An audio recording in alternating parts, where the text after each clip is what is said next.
ভাই ফেসবুক খুলতে পারছি না, ফেসবুক খুললে নিউজ ফিডে দেখতে পাচ্ছি শুধু ভাতা ভাতা ভাতা ভাতা নিয়ে। এখানে পথ অবরোধ, এখানে রেল অবরোধ, এখানে পঞ্চায়েত দখল। এগুলি কি আসলে সত্যি না মিথ্যে? এগুলো পুরো মিথ্যে। हैं? ये क्या हो गया? ये क्या सुन रहा हूँ मैं? আসল নিউজটা তোমাদের বলছি, আগে সব ভিডিওগুলো দেখে নাও। অন্নপূর্ণা যোজনার টাকা না মেলার অভিযোগ, আর এই অভিযোগে দিকে দিকে জেলায় জেলায় বিক্ষোভ দেখানো হলো।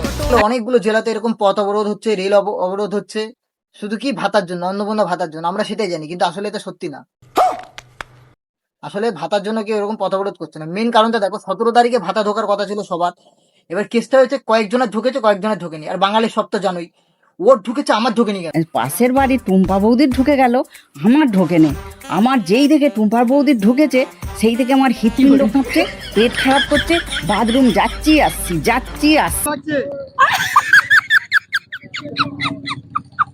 এইটা হচ্ছে মেন দাগ সন্ধুদা। ওর ঢুকেছে আমার ঢুকেনি কেন, এইটার জন্য সব এত অপরাধ হচ্ছে। দিলে কাউকে দিও না, দিলে সবাইকে দাও, এরকম করো। কয়েকজনকে দিয়েছো, কয়েকজনকে দাওনি, এটাই সব থেকে বড় দাগ। পাশের বাড়ির কাকিমা দেখছে আমার মাকে এসে বলছে, তোমারটা ঢুকলো, আমারটা তো ঢুকে গেছে। অমনি আমার মায়ের মুখ পুরো কালো, না আমারটা ঢোকেনি। দিলে সবাইকে দাও, নাহলে কাউকে দিও না। সব থেকে মেন, কাউকে দাও আর না দাও, এই বৌদিকে দিয়ে দিও। বাবা, উনি যে মহামায় রূপ দেখিয়েছিল, নমস্কার। ওনার তো কাউকে দিতে হবে না, আগে ওনার তো ঢুকিয়ে দিন, তারপরে দেখা যাবে।